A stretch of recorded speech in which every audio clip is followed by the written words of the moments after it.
Police അറിഞ്ഞുകൊണ്ട് പിടികൂടാത്തതല്ല. പോലീസിന് രാഹുലിനെ കണ്ടെത്താൻ കഴിഞ്ഞില്ല എന്നത് ശരിയാണ്.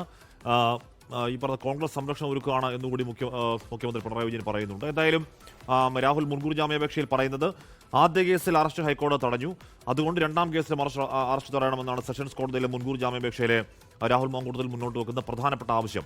ആദ്യ കേസിൽ വളരെ വിശദമായി തന്നെ മുൻകൂർ ജാമ്യാപേക്ഷ നൽകിയെങ്കിൽ ഈ കേസിൽ അങ്ങനെ ഒരുപാട് വിശദമായ പോയിന്റുകൾ രാഹുൽ മാങ്കൂട്ടത്തിൽ പറയുന്നില്ല. ആദ്യ കേസിൽ അറസ്റ്റ് തടഞ്ഞു, അതുകൊണ്ട് രണ്ടാം കേസിലും അറസ്റ്റ് തടയലാണ് സ്വാഭാവിക നടപടി എന്നുള്ളതാണ്. എ വി ജയശങ്കർ ചേർന്നു. ജയശങ്കർ, അപ്പോൾ ഈ രണ്ടാമത്തെ കേസിന്റെ തീരുമാനം കൂടി വരുന്നതുവരെ രാഹുൽ പുറത്തേക്കിറങ്ങാൻ ചാൻസ് ഉണ്ടോ?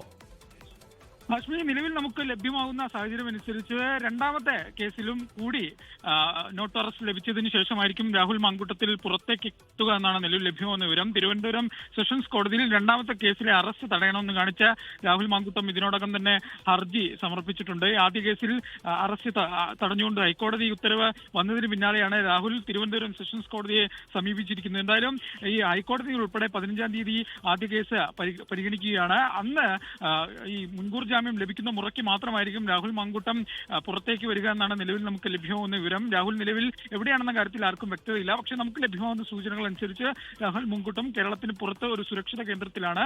മുൻകൂർ ജാമ്യം ലഭിക്കുന്ന മുറയ്ക്ക് മാത്രമായിരിക്കും രാഹുൽ മാങ്കൂട്ടത്തിൽ ഇങ്ങോട്ടേക്ക് കേരളത്തിലേക്ക് വരിക എന്നാണ് നിലവിൽ മനസ്സിലാക്കുന്നത്.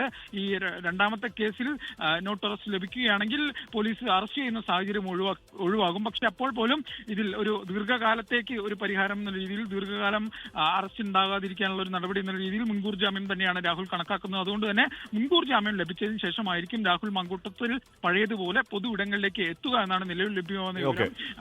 എന്തായാലും പ്രിൻസിപ്പൽ സെഷൻസ് കോടതിയിൽ എപ്പോഴാണ് മുൻകൂർ ജാമ്യാപേക്ഷ പരിഗണിക്കുക എന്ന കാര്യം അറിയില്ല. ഒരുപാട് വൈകില്ല എന്ന് തന്നെയാണ് നേരത്തെ സലിമാലിക്ക് പറഞ്ഞത്. നാളെ അടക്കമുള്ള ചില മുൻകൂർ ജാമ്യാപേക്ഷ പരിഗണിക്കുന്നുണ്ട് കോടതിയിൽ. അപ്പോൾ സ്വാഭാവികമായും ആദ്യ കേസിലെ പോലെ ഈ കേസിൽ ഒരുപാട് വാദങ്ങൾ കേൾക്കാനുണ്ടോ, ഒരുപാട് തെളിവ് ഹാജരാക്കലൊക്കെ ഉണ്ടോ എന്ന് പ്രോസിക്യൂഷനും രാഹുൽ മാങ്കൂട്ടത്തിലാണ്. ഇതിനോടകം പൊതുസമക്ഷം ആദ്യഘട്ടത്തിൽ നമ്മൾ കണ്ടതുപോലെയുള്ള വലിയ തെളിവുകളുടെ ഒരു കൂമ്പാരം ഈ കേസിൽ എന്തായാലും ഇല്ല. ഏതെങ്കിലും തരത്തിലുള്ള വോയിസ് റെക്കോർഡുകളോ ഏതെങ്കിലും തരത്തിലുള്ള വാട്സാപ്പ് ചാറ്റ് ദൃശ്യങ്ങളോ ഒന്നും നമ്മുടെ അറിവിൽ എന്തായാലും ഇതുവരെ ഇല്ല. അത് പ്രോസിക്യൂഷൻ കണ്ടെത്താൻ കഴിഞ്ഞിട്ടുണ്ടോ എന്ന കാര്യവും നമുക്കറിയില്ല. അത് കോടതിയിലേക്ക് വരേണ്ടതാണ്. എന്തായാലും അധികം വൈകില്ല ആ തീരുമാനത്തിൽ ഒന്ന് വേണം മനസ്സിലാക്കാൻ. ലോകത്തെവിടെയായാലും ഏത് സമയത്തും 24 വാർത്തകളും ഓഗ്മെന്റഡ് റിയാലിറ്റി പാക്കേജുകളും എക്സ്പ്ലെയിനറുകളും വിശദമായി കാണാൻ ഞങ്ങളുടെ യൂട്യൂബ് ചാനൽ നിങ്ങൾക്ക് സബ്സ്ക്രൈബ് ചെയ്യാം.